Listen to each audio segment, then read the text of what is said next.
आज की कहानी है माँ लक्ष्मी और गरीब माली। एक बार भगवान विष्णु जी शेषनाग पर बैठे बैठे बोर हो गए और उन्होंने मन में धरती पर घूमने का विचार किया। वैसे भी उन्हें धरती पर आए कई साल बीत गए थे और वह अपनी यात्रा की तैयारी में लग गए। स्वामी को तैयार होता देखकर माँ लक्ष्मी ने पूछा, आज सुबह सुबह कहाँ जाने की तैयारी हो रही है? विष्णु जी ने कहा, हे लक्ष्मी, मैं धरती लोक पर घूमने जा रहा हूँ। तो कुछ सोचकर माँ लक्ष्मी ने कहा कि हे देव, क्या मैं भी आपके साथ चल सकती हूँ? भगवान विष्णु ने 2 पल सोचा, फिर कहा, एक शर्त पर, तुम मेरे साथ चल सकती हो। तुम धरती पर पहुंचकर उत्तर दिशा की ओर बिल्कुल मत देखना। लक्ष्मी माँ ने हाँ कहकर अपनी बात मनवा ली और सुबह सुबह माँ लक्ष्मी और भगवान विष्णु धरती पर पहुंच गए। अभी सूर्य देवता निकल ही रहे थे। रात भर बरसात होकर हटी थी। चारों ओर हरियाली ही हरियाली थी। उस समय चारों ओर बहुत शांति थी और धरती बहुत ही सुंदर दिख रही थी। माँ लक्ष्मी मंत्रमुग्ध होकर धरती को देख रही थी और भूल गई कि पति को क्या वचन देकर आई हैं। चारों ओर देखती हुई कब उत्तर दिशा की ओर देखने लगी, पता ही नहीं चला। उत्तर दिशा में माँ लक्ष्मी को एक बहुत ही सुंदर बगीचा नजर आया और उस तरफ से भीनी भीनी खुशबू आ रही थी। बहुत ही सुंदर फूल खिले थे। यह एक फूलों का खेत था। माँ लक्ष्मी बिना सोचे समझे खेत में गई और एक सुंदर सा फूल तोड़कर ले आई। जब माँ लक्ष्मी भगवान विष्णु के पास वापस आई तो भगवान विष्णु की आंखों में आंसू थे।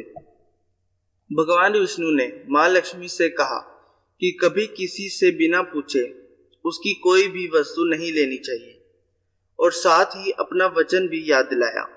माँ लक्ष्मी को अपनी भूल का पता चला तो उन्होंने भगवान विष्णु से इस भूल की माफी मांगी। तो भगवान विष्णु ने कहा कि तुमने जो भूल की है उसका प्रायश्चित तो तुम्हें करना भी पड़ेगा।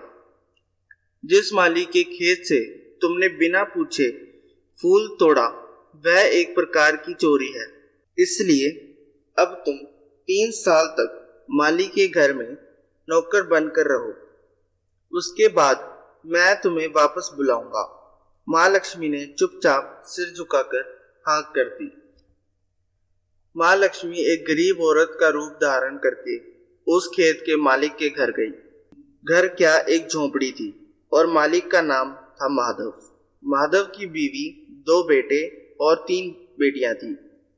सभी उस छोटे से खेत में काम करके किसी तरह गुजारा करते थे। माँ लक्ष्मी जब एक साधारण और गरीब औरत बनकर माधव की झोपड़ी में गई तो माधव ने पूछा, बहन तुम कौन हो? तब माँ लक्ष्मी ने कहा, मैं एक गरीब औरत हूँ। मेरी देखभाल करने वाला कोई नहीं है। मैंने कई दिनों से खाना भी नहीं खाया। मुझे कोई भी काम दे दो, मैं तुम्हारे घर का काम भी कर दिया करूंगी। बस मुझे अपने घर के एक कोने में रहने का आसरा दे दो। माधव बहुत ही अच्छे दिल का मालिक था। उसे दया आ गई।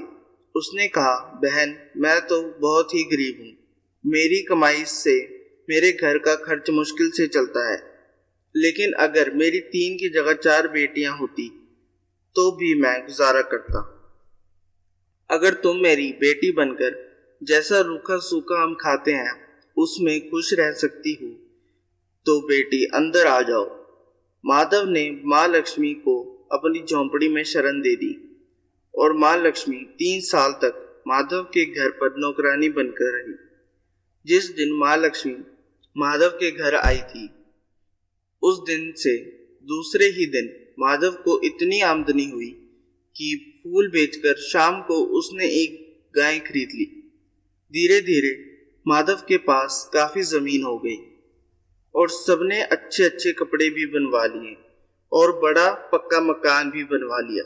बेटियों और बीवी के गहने भी बनवा लिए। माधव हमेशा सोचता था कि मुझे यह सब इस महिला के आने के बाद मिला है। इस बेटी के रूप में मेरी किस्मत आ गई है। अब 3 साल बीत गए हैं, लेकिन माँ लक्ष्मी अब भी घर में और खेतों में काम करती है। एक दिन माधव जब अपने खेतों से काम करके घर आया तो उसने घर के सामने द्वार पर एक देवी स्वरूप गहने से लदी औरत को देखा। ध्यान से देखकर पहचान गया, अरे यह तो मेरी मुंह भोली छोटी बेटी है और यह तो माँ लक्ष्मी है। अब तक माधव का पूरा परिवार बाहर आ गया था। सब हैरान होकर माँ लक्ष्मी की तरफ देख रहे थे। माधव बोला, माँ हमसे यह कैसा अपराध हो गया? हमने अनजाने में आपसे घर और खेत का काम करवाया। माँ हम सब को माफ कर दो।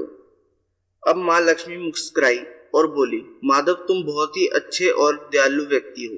तुमने मुझे अपनी बेटी और परिवार के सदस्य की तरह रखा। इसके बदले में मैं तुम्हें वरदान देती हूँ कि तुम्हारे पास कभी भी खुशियों और धन की कमी नहीं रहेगी। तुम्हें सभी सुख मिलेंगे जिसके तुम हकदार हो। और फिर माँ अपने स्वामी के द्वारा भेजे गए रथ पर बैठकर बैकुंठ चली गई। इस कहानी में माँ लक्ष्मी का संदेश है कि हमें बिना पूछे किसी की भी कोई वस्तु नहीं लेनी चाहिए। जो लोग दयालु और साफ दिल के होते हैं, माँ लक्ष्मी वहीं निवास करती है। हमें सभी लोगों की मदद करनी चाहिए और गरीब से गरीब व्यक्ति को भी तुच्छ नहीं समझना चाहिए। आप सभी का यहाँ तक वीडियो को देखने के लिए शुक्रिया। अगर आपको वीडियो पसंद आई हो तो लाइक करें और चैनल को सब्सक्राइब करें।